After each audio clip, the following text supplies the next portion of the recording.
6:48, a charity that feeds millions of poor children in India are ramping up their efforts to feed disadvantaged children here in England during holidays amid growing pressure on the government to reverse its decision to not fund free school meals this October half-term. Yeah, Akshaya Patra started distributing meals from its new kitchen in Watford this week and expects to continue delivering free meals to schools in the Christmas holidays. The charity's chief executive, Bhavani Singh Shakabat, joins us now. Bhavani, thanks for joining us this morning on Good Morning Britain. Extraordinary, from a lot of us to hear. It's extraordinary for a lot of us to hear here in the UK, in England, when we have a crisis of child hunger with some children in the UK, that it's an Indian charity that has come to the rescue of so many children at the moment. Where's the idea come from? Why come over here and why do that here when you're already doing it over in India? Well, thank you very much for having us. We are live from the GMSP Akshaya Patra kitchen here in Watford. We've been a registered charity in the UK for a while, and we realized about 2 years ago that the problem of school children and holiday hunger and general nutrition with our children was going to become quite alarming. And about a year ago, GMSP and Akshaya Patra started to come together to design a solution. So right now, this is blown up in our faces, and it's quite serious at the moment. But we've been preparing for it for about a year now to make sure that none of our children go hungry at all. Yeah. So just explain what it is you're actually doing in the surrounding area. How many meals are you giving out over October half-term? And in a sense, what's the response been? The response has been fantastic. We started preparing for this about a year ago, like I said, but then COVID hit us, so we were slowed down a little bit. We carried on regardless. This kitchen has a capacity to produce 9,000 meals, and by this time next year, we would have served about 1 million meals to people who are deprived of a basic plate of food and a large number of children. We are now preparing to serve about 1,000 meals during this holiday half-term and ramping up very quickly to about 9,000 meals every day. I mean, what is it that you've learned? I mean, it's an experience that no one would want to have, but we know there's a real crisis in India, but it has made you able to learn from the situation there. What are the things that you've learned? What gives you the capability to provide so many people with food at the moment? Well, thank you for that. In India, we serve close to 1.8, nearly 2 million children every morning, and we've been doing it for 20 years out of kitchens that each kitchen produces meals for about 120, 130,000 children. It is by far the world's largest program of its kind.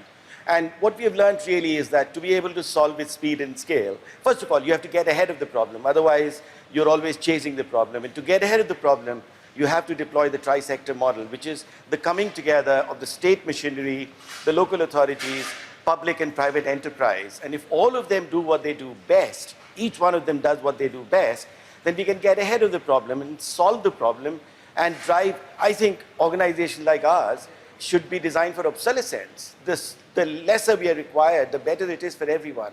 That's why for us it's very important to really deliver speed and scale. I'm sure many families there are deeply grateful for what you're doing, and it is a lifeline for them and their children, I'm sure, on a daily basis. What is it, do you think, that the government should be doing? We've seen what Marcus Rashford has done, and, his timeline on Twitter was incredibly powerful about everybody who's coming together to do what, in a sense, the government isn't doing. Do you have any sympathy with the government for the fact that they are saying that they can't provide these meals, or do you think actually they could be doing it and they could be working with you better? Like I said, first of all, people like Marcus Rashford are a real blessing because they have really amplified this problem. The problem has existed for a while, we've ignored it. So it's really incumbent on the civil society to begin with to really recognize some of these problems and amplify them well ahead of the time when they really become huge and enormous like this. The government alone cannot do enough. Government has got so many things to do, and there's so much happening around us. So what the government should really be doing is really engaging with organizations like us and public and private enterprise to really create the tri-sector solution. We can all together do a lot more. And it's interesting, I like the fact that it's not just about feeding children, it's about the nutrition as well. Just tell us a bit about what you put, actually what is in the meals, what kind of meals are you giving out? Because I can see they're just warming up the ovens behind you. Right. Well, all of our meals are vegetarian, and it's not because we believe that vegetarianism is the best thing for the planet. We believe that food is contextual.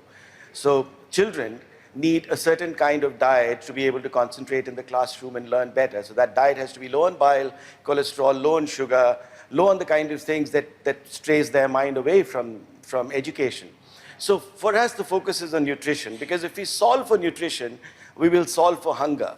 If we solve for hunger, we might end up creating a nutritional problem. And that's why these two foundations, GMSP and Akshaya Patra, have really come together, because we share the same philosophy around really solving for nutrition.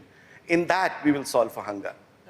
Bhavani, do you sort of hope and wish for one day that charities like yours would never need to exist? Or is the reality, having done this in India for so long, and we can see the situation in India, and partly due to the size of the population in India, but is the reality that we are always going to need these charities like yours, and we are all going to have to work together? Or is your wish that one day you don't have to exist as a charity? Right. Look, my wish is that charities, unlike private enterprise, should be designed for obsolescence. Private enterprise should be designed for perpetuity, because that's really their core. But at the same time, we do recognize that charities need to morph. As time goes by, we need to be doing things that help us get ahead of the problem. We should not have hunger as the #2 problem in the world over the last 15, 20, 100 years, when global GDP has galloped away. We shouldn't have the kind of poverty that we see in England. And if you want to build the nation's capital, we have to focus on making sure that our children eat better, because these children will then go on and do the kind of things that all of us want this nation to be. So it's very important for charities to be focused on the right things, with the right amplitude, with the right kinds of collaborations, and with the right kind of partnerships. And do you, sorry. No, go on. I was just going to ask, do you find that people are still quite taken aback that in England in 2020 that there are children relying on a charity from India to feed them? Because in a sense, in historical terms, the relationship has never been that way around. It's always been that Britain is the power and India is the poorer country that needs care, and it's controversial, of course, in many ways. But do you still find that people are shocked in a way that it's an Indian charity taking care of children who live in England today? In some cases they are, but I think we have to recognize that we are living in a different world. There's enough of the first world in the third world, and there's enough of the third world in the first world.